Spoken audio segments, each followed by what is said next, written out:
Grabe! Itong pag-uusapan natin ngayon, Erwin Tulfo, booking! May 10 anak pala. May 10 anak pala si Erwin Tulfo.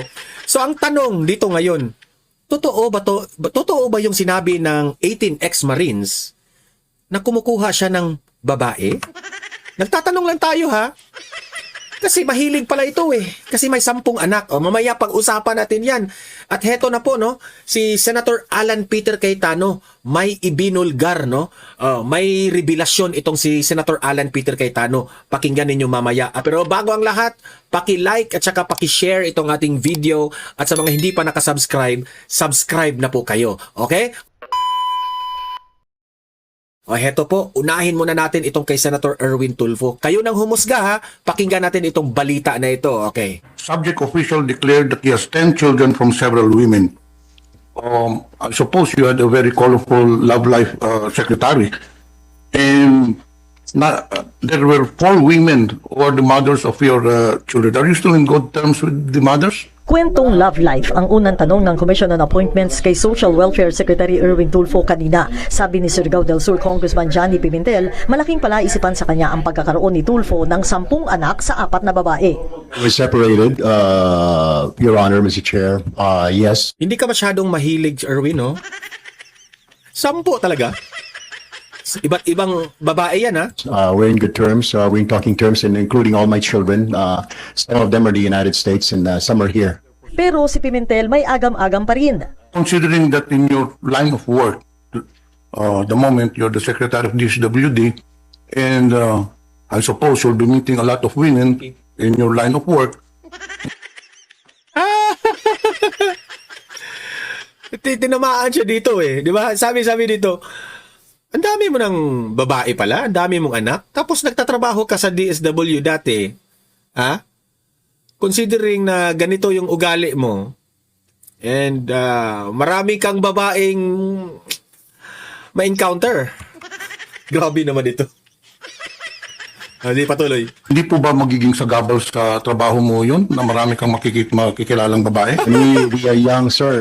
We make mistakes. I mean, but I'm not ashamed to say that I made mistakes. And from that mistake, you have to make corrections and adjust. And you have to bring it all the way until you grow old. Sa mga dokumentong nakuha ng CA, lumitaw na naging enlisted personnel ng US Army si Tulfo mula 1988. Kaya agad na naitanong ito sa kanya ng mga kongresista. Dinannounce niyo ba yung inyong Filipino citizenship? What is the status of your citizenship when you were enlisted member of the U.S. Army and when you serve as an active military services station in Europe? I would like to ask for an executive session on this matter. Pero bago pa mag-close door session, inusisa rin ang guilty verdict kay Tulfo sa 3 counts ng libel. That case is related to my profession as a journalist, Your Honor, Mr. Chair. There was a conviction, that's correct, but it is because of my line of work as a journalist. It's a libel, 4 counts of libel. Same individual, Your Honor, Mr. Chair. I was a columnist and I write a story about the person, about the government official, actually. Matapos ang executive session, ang naging desisyon, pabalikin na lang uli si Tulfo. Ang sabi ni Secretary Tulfo, humingi siya ng executive session para mas malaya niya na... So, yan po ha. Ang punto po dito, pinapaalala po natin ng taong bayan na si Erwin Tulfo ay maraming anak. Iba't ibang babae. Ang tanong ko sa inyo, marami dito sa mga audience ko sa Donmar TV ha, mga wholesome na mga ano. Ang tanong ko sa inyo, tama ba na meron kang 10 anak sa iba't ibang babae? Yun lang ang tanong ko. Nagtatanong lang ako ha. I'm not judging Sir Erwin Tulfo, no? Pero kayo mga audience ang humusga. Tama ba? Are you a good example ba sa ganyang ano? Diba? Kasi kung sabihin mo si Tatay Digong, 2 yung babae ni Tatay Digong sa kanyang buhay, diba? Inamin niya. At sabi pa nga ni Tatay Digong na hindi yun tama. Hiyang-hiya siya doon. At nagkataon na babae raw talaga siya. Binanggit niya yan, okay? Pero ang tanong, sino ang si Tatay Digong? Iba naman yung sa kanya. Kasi po, minahal niya ang mga anak nito. Di ba? At saka, inamin niya. Wholeheartedly. At si Tatay Digong, hindi niya yan sinabay. Ewan ko lang kay dito kay Erwin. Anong istorya sa kanya? Bakit 10 sa kanya? Ay, naku, pero kayo na umusga. Lalaki lang talaga. Kasi, ang kaibahan talaga, si Tatay Digong, babaero naman yan si Tatay Digong. Yung hindi naman babaero naman gagamit ganun yung babae. Pero yung kay Tatay Digong kasi, hindi kasi siya aamin na perfect siya. Yan ang kagalingan ni Tatay Digong eh. Tao lang ako, I'm not perfect. Pero kasi itong mga Tulfo nito, uma-acting kasi na perfect, uma-acting kasi na mga bright, uma-acting kasi na sila na ang pinakamagaling sa mundo. Kaya nababashil sa ganyan nila. 'Di ba? Yan ang kaibahan nila eh. Yan lang ang ano ko ha, kayo na humusga. Natuwa ba kayo sa ginawa ni Erwin Tulfo dito? So, naniniwala ngayon, ang pinakatanong ngayon, naniniwala ba kayo dito sa mga accusations ng Brave 18, na mga A18 ex-soldiers na kumuha ng babae itong si Erwin Tulfo? Kukuha ng babae. Yan ang revelasyon. Sila pa nga yung naghahatid sa babae raw. Di umano ha. Yan ang accusation nila. Kayo nang humusga. Kayo na. Meron pa tayong mga iba't ibang opinion dyan. Okay? Ito naman, panoorin natin itong si Senator Alan Peter Cayetano dito sa kanyang revelasyon. 2016, nung nanalo si President Duterte, I was asked informally by someone very close to the President, total hindi mo nakuha yung number 2, kunin mo na yung number 3. So sabi ko, anong number 3? Ikaw na mag-Senate President. So nung binubuo ko to, again, I believe in principles. I don't want to live my life very arbitrarily, no? So kung this is what President Duterte stood for, then dapat sundin ko yon. So Senator Lacson and Senator Tito Soto came to me. Alan, 8 o siyam sila. 8 o siyam. Magbuo ka lang ng 4. I think siyam sila. Magbuo ka ng 4, 13 na tayo. Pero sa siyam, eto yung kami. And nung tinitignan ko, for example, he wanted to be chairman ng public order, which is forte naman niya. Basta isa-isa tinitignan ko at sabi ko, mukhang pag tinanggap ko to, mabuti for me. Pero baka under the gun ka agad ang ating Pangulo sa lahat ng gusto niyang gawin. And I'm not talking about Senator Lacson lang, but many. Kasi nga, ang dami ng, for example, nasabi ni Pangulong Duterte, unahin ang sweldo ng police at military doblehin. But there are many senators, including Senator Lacson, who said na kailangan lahat, hindi pwedeng sila lang. So there are things like that, no?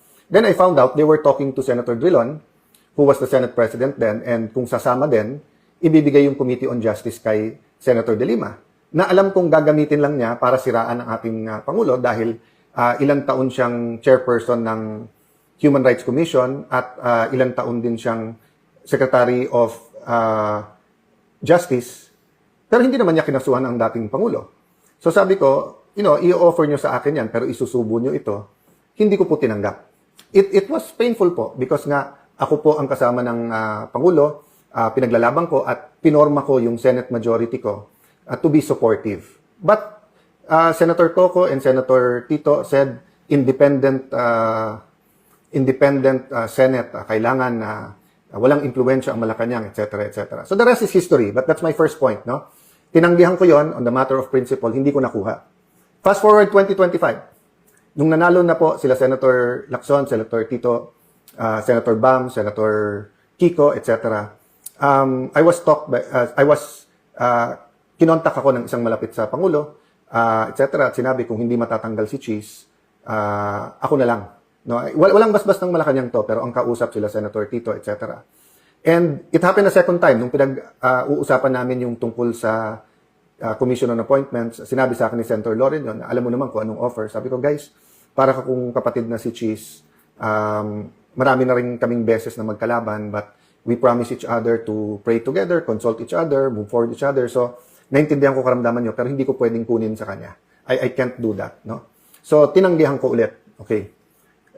February 2026, yung ibang mga kasamahan ko, sinabi na, ginamit na yung Blue Ribbon, may mga pinagtakpan sa majority nila, no? May mga pinakita sa akin whether ito yung basta saka ko na ilalabas yung mga ebidensya, but basically ang sinasabi, nakipagsabuatan si Senator Lacson sa administrasyon para iporma laban kay Jinggoy, kay Cheese, kay Joel, etc. Regardless kung may zero truth, partial truth, or whatever. And then may mga pinagtakpan, no? From masterminds lower. And then iba-ibang grupo 'yon, ha. Wala pa atang 18 noon yung Marines. So ang inudyukan namin noon ay si Senator Loren. So again, wala naman nagsabing dapat ako, binigay ko sa kanya, tapos nag-usap kami, sabi niya, Alan, sana tayong dalawa. No? But kaming dalawa, meaning mag-sharing din kami. So, when we were going to execute, dahil may 14 na kami, biglang may mga tumawag at doon po nag-umpisa. Doon ko nalaman na negotiable pala yung mga kaso nila. Kasi tinawagan na yung mga may kaso, wag nyo lang iboto si Loren, bawiin nyo, hindi na kayo kakasuhan. At yung isa doon, na witness ko mismo dahil sa harap ko tinawagan yung isang high official at narinig ko yung pinag-usapan. So, we stopped there kasi nga may isa naman, wala naman siyang kaso, yung kunikwento ko sa inyo. Pero nagulat ako, takot na takot, no? And isang dahilan takot, minsan medyo napitik din siya na baka banggitin ang pangalan niya, although he swears wala naman siya. At doon ko nga nakita na grabe ang leeway ni Senator Lacson na, kasi may sinabi si Senator Lacson doon na parang, hindi, kausapin natin yung mga namamahala kasi yung witness na yan ay hindi credible. Pero pagdating kay Joel Villanueva, pagdating kay Jinggoy, pagdating kay Cheese, credible naman yung, well, wala si Cheese ata sa witness na yon, no? Pero doon sa dalawa, or at least kay Senator Joel yung witness na, yung particular witness na yon. So what happened is sometime March, I went to see two people. No, one is someone not in government, very close to the president, and the other one is very, very high official. Basically, ang sinabi ko, sumunod yung mga kasama ko, hindi naman inelect si Senator Loren, kami tatlo lang ang gusto namin. One, tutukan yung ekonomiya ng ating bansa kasi kahit na hindi inaamin ng Malacanang, no? Not exactly in these words, no? But basically, it took some time for Malacanang to admit that there's a crisis. And they didn't create a crisis. The crisis came from the US, Iran, and Israel conflict. No? But it took in denial for the first 2 weeks ang Malacanang. Samantalang every other government in ASEAN, around the world, in Asia, were already, pinoporma na nila yung mga contingency plans. Diba? That's why nga, nag-file ako, pero sinabi nila Senator Tito, SP, wag lagyan ng ilang days yung contingency plan ng Malacanang, and then afterwards yung Protect Committee, ako at mga staff ko nag-draft noon, para nga may pressure sa Malacanang na to deal with the economic. Okay, pangalawa, sinasabi nila importante impeachment, and sabi na, hindi namin papangako boto namin, kasi nga, we have to do it sa ebidensya. So, panay ang tanong sa amin, so you will allow na lumabas yung ebidensya? Sabi, of course, that's part of our job. Hindi namin job ay i-convict o kaya i-acquit na mag-a-act kami as prosecutors or as defense lawyers. Ang trabaho namin mag-judge, no? And then, syempre may magtatanong sa Blue Ribbon. Sabi namin, wala kaming specific target except yung katotohanan. Meaning, there has to be a way that the Blue Ribbon will not be used as a tool laban lang sa kalaban ng mga administrasyon, then mapagtakpan yung totoo. Of course, at that time, hindi ko pa alam yung main allegations regarding certain Malacanang personalities and going all the way to the top. Of course, marami ng yung Cabral files, yung by March ba, I think nandun na yung Marines, and then also yung Bersamin files. Basta't marami yan, no? So, basically, ang message ko was, malabo namang makabuo kami, pero it's always possible. So, ang pinapaabot lang namin sa Malacanang ay hindi na po feasible yung Tito Soto, Risa Hontiveros, Kiko Pangilinan, Lacson Group of 4, Gang of 4, na pagpapatakbo ng Senado because it wasn't productive anymore. Panay 2028 lang ang issue, tapos maraming pinagtatakpan, tapos hindi nakatutok sa pangangailangan ng tao. They didn't listen to me. So on May 11, we got the majority. Okay? Hindi namin alam na si Senator Soto mismo, si SP, nagpapasok ng mga NBI at mahigit na 20 ahente nakakalat na sa buong Senate. That's never happened before. They've always coordinated, stayed in one place, and then talked kung paano. Parang kay Senator Jinggoy, napakaayos. Actually, it would have been better kung pinayagan nila ako i-escort sa labas. But nakita nyo, maayos. So yung May 11, in hindsight makikita nyo na po mga kababayan na May 11, set up nila yon. May 13, sila naglagay ng full battle gear na mga NBI at mapapatunayan namin, Senate premises po yon. So, ang point ko po, sila yung nanggulo, yung 11 kakampi ang Malacanang, kakampi po ang NBI, tapos pinapalabas, ako at kami ang magulo. Clear na yon, hindsight even yung walkout, nung sila nag-walkout, 12, wala daw quorum. Nung nagka-12 sila, meron na biglang quorum. Nung sinabi nila, gusto lang nila magtrabaho. Di ba? Nakita nyo naman po, hindi man lang nagbigay ng mga pangalan sila doon sa mga committee. So, paano nila sasabihin gusto nila magtrabaho? Tapos nakita nyo, nung sinabi nila si Senator Wing ay acting Senate President, unang issuance, work from home. Nung pumasok pa rin ang mga taga-Senado, ang sinabi, alas 10, umuwi na kayo. Hindi ba katawa-tawa yun? Di ba yung sasabihin sa'yo, work, let's get back to work. Tapos yung unang i-issue is to work from home, then the next day, umuwi na kayo. 10 o'clock pa lang, pinapauwi na. Kaya nga sabi ko, mag-ingat si Senator Win, kasi maganda naman future niya. Huwag ka magpagamit sa Malacanang at dun sa mga kasamahan mo, kahit binibigyan ka ng high position. I'll give you the advice that someone I really respect gave me, which is, receive, don't grab. I didn't grab the Senate presidency in 2016. I didn't grab it in 2025. I didn't grab it in February 2022. But to God's grace, napunta sa akin. By the way, no, kung nakuha ko yon earlier, kasi di ba nagsama-sama Senator Coco, Senator Tito, Senator Frank Drilon, Senator Mig Subiri. Alam nyo kasi siya sabi lang masarap maging Senate President. Yun yung reading between the line, ha. Kasi usually tens of billions ang pwede mo ipasok sa budget. Usually yan, malaking mga discretionary funds ang pwede mo i-withdraw. Then of course, number 3 ka. So sa lahat ng mga ahensya ng gobyerno, basically you're a VIP there. Ang daming perks po ang pagiging Senate President, no?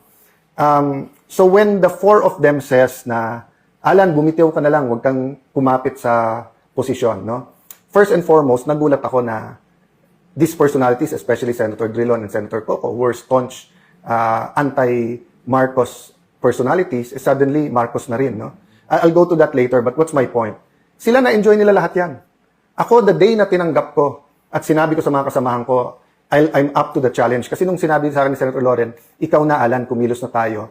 Nagtanong muna ako, I went to Senator Cheese and said na, ako ba dapat talaga pa? But the day na tinanggap ko, I knew, I will not be an ordinary SP. This isn't the usual, di ba, na first among equals ka, na malaki pondo mo. I knew, laban to ng katotohanan. And I was told already na linggo-linggo, sisubukan kang alisin, laging araw-araw. And I knew na grabe ang gagawin nila, pero hindi ko na-imagine talaga na I knew they were gonna throw at me the kitchen sink. But I didn't know that pati yung kitchen itatapon nila. We knew na bubuhayin yung kaso laban sa iba sa amin, pero hindi namin alam na ganun talaga yung pressure na gagamitin, no? But the reason I bring that up, I wanted to emphasize, hindi kami nagkulang sa trying to build bridges. So finally, nung naka-first base kami, kausap namin ilan high officials, and then hanggang umabot sa Malacanang, we communicated that you can trust us in me, in particular, and the group, kasi nakausap ko na yung grupo, gagawin namin maayos ang impeachment. Hindi namin papangako boto namin, but we will commit na we will listen to the evidence, we will view, we will hold it together with the legislative. Nag-commit din kami dun sa economic. Sabi namin, pagdating sa Blue Ribbon, aayusin natin yung mga hearings na hindi maapektuhan yung ating mga negosyante, but ako, sabi ko, kailangan lumabas yung totoo. Okay? So, hindi po kami nagkulang. So, yung 11 sa pagko-convince sa Malacanang na kalaban yan. So, the problem is they kept on inching towards doing illegal and immoral things until we got to the situation we are in here today. So yung po yung basic context of how we got here today.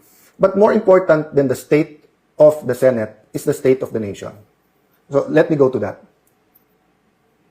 Sabi nila po, yung hindi marunong lumingon sa kanyang pinanggalingan ay hindi makakarating sa kanyang paruroonan. Sabi nila, history repeats itself. So nung sinabing never again, nagulat tayo bakit again. But I think all of us, not only those who voted for the Marcos Duterte team, but even those who didn't, were praying and hoping maging successful dahil ang success ng administrasyon na to ay success natin lahat. Anong naging problema? Slowly and clearly, a pattern of corruption was shown. And then, nung sinabi ng Pangulo, mahiya naman kayo, lumabas po dito yung pinakamalaking corruption scam sa Pilipinas, involving trillions of pesos, including stolen money of at least hundreds of billions of pesos. By the way, si Senator Joel was one of those who first warned about it. So, kung ang sasabihin nila, paano naging Pangulo yon dahil he warned about it. Well, winar ng Pangulo, that was, I think, SONA ng 2025. But si Joel has been warning since 2023. To be fair, panahon pa ni Duterte, sinasabi niya na bantayan yung flood control sa Bulacan.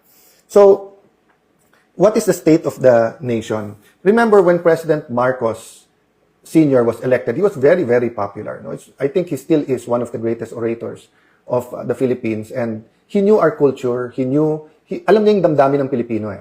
At alam niya nung mga panahon na yon, when communism was sweeping the world, when there was the Cold War, and then it was sweeping Southeast Asia. And if you look at Southeast Asia, it looked like a region na sigurado ang gera. We had a conflict with Malaysia over, hindi pa yung South China Sea noon, yung Sabah pa. And then, iba-iba ang religion at iba-iba ang form of government, no? Ng Thailand, Singapore and Malaysia had a problem. Thailand had a problem with its neighbors, diba? Kaya kung hindi nga nagkaroon ng ASEAN, maaring naging war-torn ang ASEAN countries. But my point is, nagamit yung fear of communism, and then because from number 2 in the world sa ekonomiya, we were number 2, number 1 ang Japan sa region natin sa Asia, number 2 ang Pilipinas, then suddenly number 2, number 3 tayo sa bottom, 'di ba? After by the time na mag-EDSA revolution na. But the point is, ginamit yung economic crisis, ginamit yung class war, 'di ba? Yung oligarchs, yung control ng oligarchy sa kongreso at sa ating ekonomiya at yung komunista. So it was such a big fear that many accepted martial law, 'di ba? And that's how we lost our democracy. So by the time na we regained it in 1986, an Aquino had to give his life, and then there was a need of the people to march on EDSA in the EDSA revolution. So fast forward, EDSA 1, EDSA 2, EDSA 3, iba-ibang stories, but we continued to fight corruption, and there were different kinds of abuses. But what's happening now? Basically, what's happening now is for the fear that magkaroon ulit ng Duterte administration, kampi na lang tayo lahat sa Malacanang. Diba? That's why sabi ko, meron tayong Marcos pa rin. These are the loyalists from the start. And of course, the Dutertes and Marcos ran together in 2022. But you've always had those who continue the legacy of President Cory Aquino and one of our country's heroes, Senator Benigno Aquino. Yung, whether you call them Dilaw, whether you call them yung halo-halo, yung Laban, PDP Laban,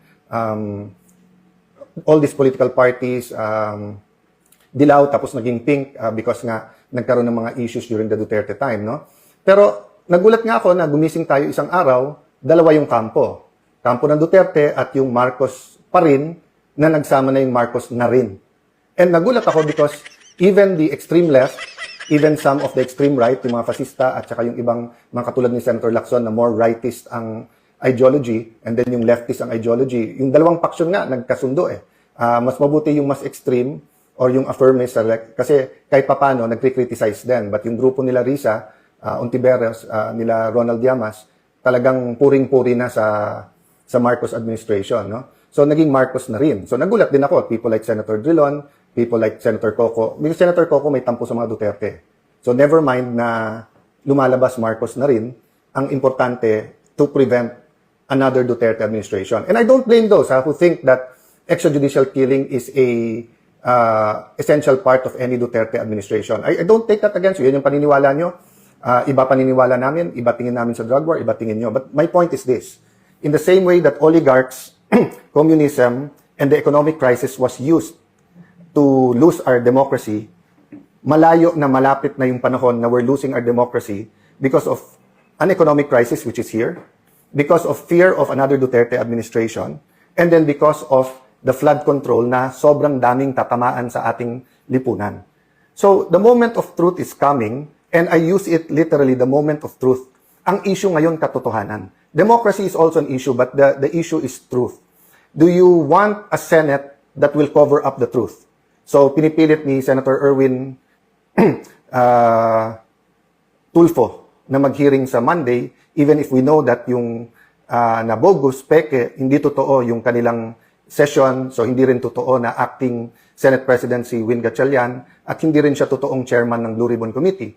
Sabi sa akin ng media nung Thursday, Sir, anong ebidensya mo na ang Malacanang ay involved? Well, aside from sino pa ba pwede magpadala ng NBI ng 2 araw kung hindi Malacanang?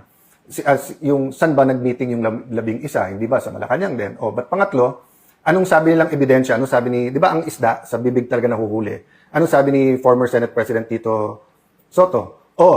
Ang naniniwala na kami ang majority at si Senator Win ang acting Senate President ay Malacanang House of Representatives. Ikaw na nagsabi, Malacanang, kasama sa plano eh. O yun din ang sinabi ni Senator Win. Para walang gulo sa bangko, sa mga empleyado, tanong natin sa civil service. So, yun po ang sinasabi kong, guys, kung mahal nyo si Senator Win, huwag niyong sirain yung kanyang future. Saan ka nakakita ng Senate President, unang gagawin, imbitahin yung SILG, yung Secretary of Interior and Local Government para ayusin yung peace and order sa Senate. May sarili tayong USAA, may contingent tayo ng Marines PNP, may PNP sa labas. Pag kulang yon, you can request the PNP. Hindi mo pinapapunta yung SILG mismo. Ngayon naman, ang magde-decide kung sinong Senate President, hindi rules natin, hindi konstitusyon natin, civil service. Sino ba nag-appoint ng Civil Service Commission? Malacanang din, di ba? So, napakahirap po. But I'll offer you a solution, Senator Win. Mag-meeting tayo, may naiisip akong solusyon. Mahirap umanap tayo ng solusyon kung sino ang tunay na Senate President kasi yung 3 libro na hawak ko ay nagsasabing yung legitimate Senate President, yung nahalal nung 13. No? By the way, guys, let me go to that muna na mabilis. Ito. Sabi po sa Philippine Constitution, hindi lang to sa rules, sa Philippine Constitution, nakalagay po dito, the Senate shall elect its President and the House of Representatives its Speaker by a majority vote of all its members. Of all its members. Iba po yon sa sinasabi dito, a majority of each House shall constitute a quorum to do business, but a smaller number may adjourn from day to day. So yung a majority of each House and a majority of all its members, magkaiba yon. At sinasabi din dito po na, meron po kasi dito yung about each House being able to pass its own rules, no?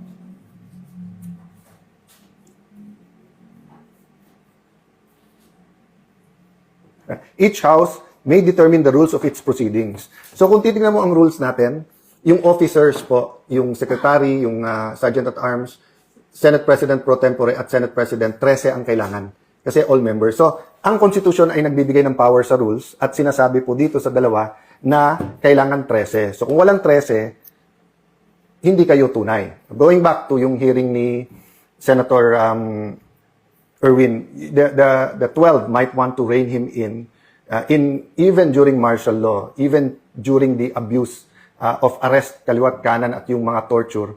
Wala pong high official na nagsabing, kwekwelyuhan ko yan, ako mismo arrestuhin ko yan, etc. So, you know, it's incredible that you'll have a human being speaking like that. Kaya sa sulat ni former Congressman Michael Defensor, dapat ang sagot namin ay simpleng umattend kayo sa legitimate na Blue Ribbon Committee dahil yun ang may legal protection. Pero siguro idadagdag ko dun sa sulat na yung ganun mental state ng isang senator tapos siya ang magiging chairman, walang makakapag-guarantee ng inyong safety doon. At tandaan nyo po, tapos na po tayo doon sa 18 Marines. Kung gusto nila ipatawag ulit under Senator Marcoleta, pwede mag-attend sila Senator Win. Pero nandun pa tayo sa 2 o 3 witnesses na ang bibigat at may mga dokumento at talagang mayayanig yung ating bansa. Kaya po nagkakaroon ng ganito. Ang problema po, kaya sinabi kong malapit malayo. Every time that the truth is about to come out, wini-weaken yung institutions. Winiken po ang House of Representatives, winiken po ang Senate. Sabi ni Senator Lacson, sirang-sira ng Senado. Ikaw naman sumira sa Senado through false testimony witness using the Blue Ribbon laban sa ating mga kasama. So, etong mga kaganapan ng May 11-13, Malacanang ang may control dyan sa NBI, hindi sa amin. Tapos iwa-whitewash nyo pa para sabihin wala ang mga NBI sa loob ng Senado. So, tama yung sinabi ni Senator Gringo. Pag armado ka at dapat nandun ka, wala ka doon at nandun ka, bakit papagalitan mo yung reaksyon? So, he was talking about yung mga panahon ng kudeta. So, kung may mga sundalo sa labas ng Malacanang, natural na magwa-warning shot ang mga taga-Malacanang, paalisin ka. So, ginulpi na nila ang isang taga-OSAA, hinabol nila ang isang senador sa loob ng Senado. So, natural, nung pinaligiran nila ang Senado at they crossed over from GSIS into the Senate na naka-full battle gear, natural na magkakaroon ng warning shot. And then, ang sisisihin kami, hindi yung nanggugulo. So, the point is, these hearings, you know, you had your chance to have hearings. Ilang buwan naman kayo na hindi nag-hearing. Di ba? So, siguro, ang haba na ng sinabi ko, my point is, mga kababayan, who are we as Filipinos? So, I had to think about my role. Komportable ako sa pagso-soul search ko, sa role ko po in transforming the nation, sa role ko po bilang isang Kristiyanong may pinaglalaban. Komportable po ako, quiet life with family, building our city. Pero nung tinawag ako, step up, be with the senators, be our leader, I had to say yes. Kasi yun yung role na binibigay sa akin. I knew I wouldn't enjoy the perks. I knew na baka kasuhan muna, kulong, intimidate, offer. But kailangan ko lakas ang loob ko eh. I have to put my whole faith in God. Today, day by day lang ako nabubuhay. Day by day, Lord, anong pinapagawa mo sa akin? So, dun sa mga nagpe-pray for us, pati mga nag-open letter, I don't get offended. Tama yung sinabi nyo. Ang prayer ko should be, Lord, saan mo ako gusto at anong dapat kong gawin? So, I'll stop there, but you also have to ask yourself that question. Whether you're a doctor, you're a lawyer, you're a soldier, wala kang trabaho, barangay tanod, anong role mo? Definitely to pray. Pero ano sa pagkikilos? Pagpo-post, pagproprotesta, pagpapanood kung ano nangyayari, let your voice be heard. Yung IBP, ngayon, nagsasalita pa isa-isa yung mga abogado. I mean, ang daming issues sa quorum, etc. But in electing the officers, kahit basta't marunong magbasa, majority of all the members, di ba? Kaya nga sabi ng Malacanang, nire-review pa nila Constitution. Ang problema, they're bending the law and they're bending the Constitution, which is weakening institutions.